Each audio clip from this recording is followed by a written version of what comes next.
रेखा गुप्ता सरकार के 100 दिन पूरे होने पर आज दिल्ली सरकार के शिक्षा मंत्री आशीष सूद ने एक प्रेस कॉन्फ्रेंस की और ब्यौरा दिया कि आखिर स्कूलों का किस तरीके से सुधार पिछले 100 दिनों में किया गया है और आने वाले दिनों में दिल्ली सरकार की स्कूलों के सुधारीकरण के लिए क्या प्लानिंग है। साथ ही झुग्गियों के उत्थान के लिए भी सरकार की क्या प्लानिंग है, किस तरीके से दिल्ली के बजट में 100 करोड़ जो है झुग्गियों के उत्थान के लिए बजट तैयार किया गया है, इसका भी जिक्र दिल्ली के शिक्षा मंत्री के द्वारा किया गया। आइए सुनते हैं प्रेस कॉन्फ्रेंस में से आशीष सूद के कुछ अहम बिंदु। पत्रकार वार्ता 100 दिन विश्वास के, 100 दिन सेवा के, काम करने वाली सरकार के हैं। मैं सबसे पहले यहाँ आप सबके सामने ये स्पष्ट करना चाहता हूँ कि मुख्यमंत्री रेखा गुप्ता जी की सरकार पंडित दीनदयाल उपाध्याय जी और प्रधानमंत्री नरेंद्र मोदी जी के विचारों से प्रेरित है। अंत्योदय हमारी सरकार का संकल्प है और ये सरकार दिल्ली की भारतीय जनता पार्टी की रेखा गुप्ता सरकार गरीब कल्याण को अपना कर्तव्य मानती है। यानी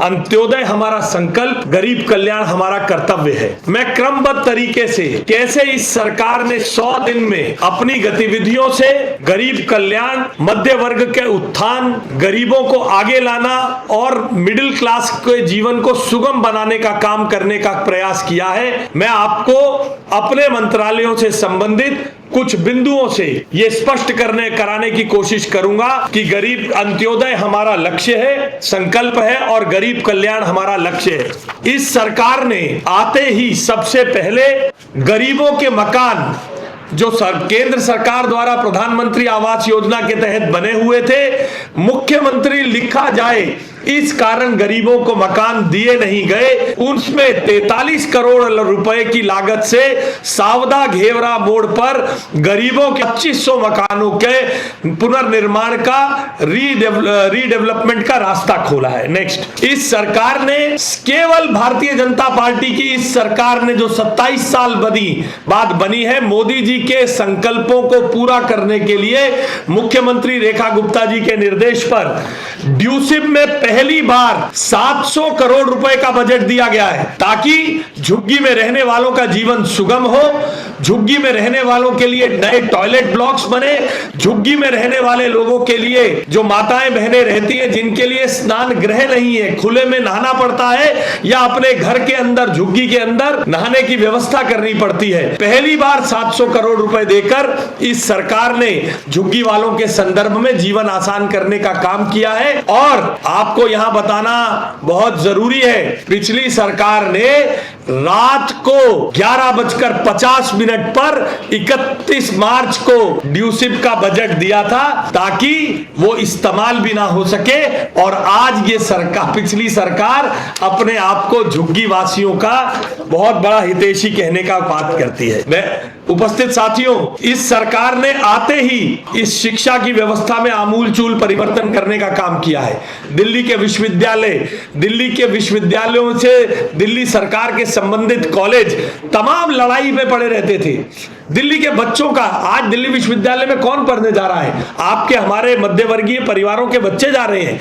12 कॉलेजों के अध्यापकों का, 12 कॉलेजों के टीचरों का, 12 कॉलेजों के नॉन टीचिंग स्टाफ का, उन बच्चों का जीवन कठिन हो गया था। इस सरकार ने दिल्ली विश्वविद्यालय के 12 कॉलेज और संबंधित विश्वविद्यालयों का ग्रांट इन एड, जी हां, 417 करोड़ रुपए का ग्रांट इन एड 1 अप्रैल शाम से 2 अप्रैल सुबह के बीच में इस सरकार ने मध्य वर्गीय परिवारों में पढ़ने वाले बच्चों के शिक्षा व्यवस्था को आसान करने के लिए ग्रांट इन एड मुख्यमंत्री जी के निर्देश पर 1 अप्रैल की शाम को इनके खातों में पहुंचा, जिससे हजारों टीचर्स, नॉन टीचिंग स्टाफ, हजारों बच्चों के जीवन आसान और सुगम हुए। दिल्ली की टेक्निकल एजुकेशन के संदर्भ में 3 लाख रुपए आमदनी वाले, 3 लाख से नीचे वार्षिक आमदनी वाले बच्चों के लिए आप कल्पना कीजिए 2022 से उनकी स्कॉलरशिप नहीं दी जा रही थी। हमारी सरकार ने अंत्योदय हमारा लक्ष्य, गरीब कल्याण हमारा कर्तव्य, 19 करोड़ रुपए 2022-23 के हमारी सरकार ने इन 100 दिनों में देकर उन बच्चों की ट्यूशन फीस के आ रहे दबाव को कम करने का काम किया है। गरीब के बच्चे के स्कूल की लाइब्रेरी डिजिटल हो। 250 स्कूल लाइब्रेरीज, 250 स्कूलों की लाइब्रेरी, 1000 स्कूल हैं, 75 को हम स्ट्रीम फ्री करने वाले हैं, 250 में डिजिटल लाइब्रेरी होगी। गिनते जाइएगा। गरीब कल्याण हमारा लक्ष्य है, गरीब का कल्याण और अंत्योदय हमारा लक्ष्य है। तो 250 स्कूलों में डिजिटल लाइब्रेरी होगी, 250 स्कूलों में डिजिटल लाइब्रेरी होगी। उस डिजिटल लाइब्रेरी से बच्चा हर तरह के डाटा को एक्सेस कर पाएगा, हर किताब को एक्सेस कर पाएगा। मॉडर्न तकनीक, मॉडर्न फैसिलिटी उसको एम्पावर करेगी। गरीब के बच्चे को, अंत्योदय की अंतिम पंक्ति में खड़े हुए बच्चे को वो साधन मिले जिसके कारण वो आगे बढ़ने के लिए एम्पावर हो, उसके अंदर का आत्मविश्वास, स्वावलंबन बढ़े। इसके लिए 250 स्कूलों में गरीब कल्याण के लक्ष्य को साधते हुए लाइब्रेरी का, डिजिटल लाइब्रेरीज का स्थापना की जाएगी।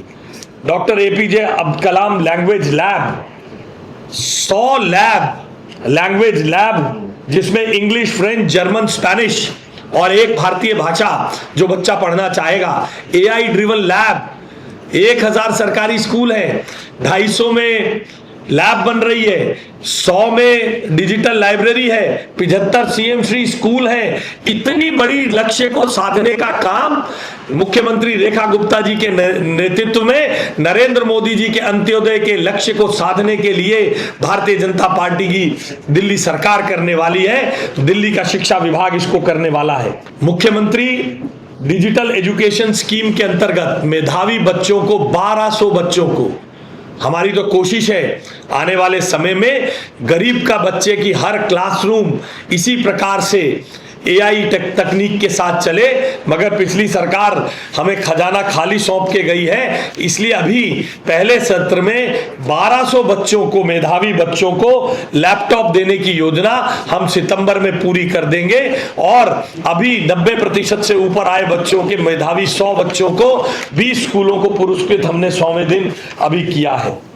इसके अलावा 2200 स्टूडेंट्स पंडित मदन मोहन मालवीय विद्या शक्ति मिशन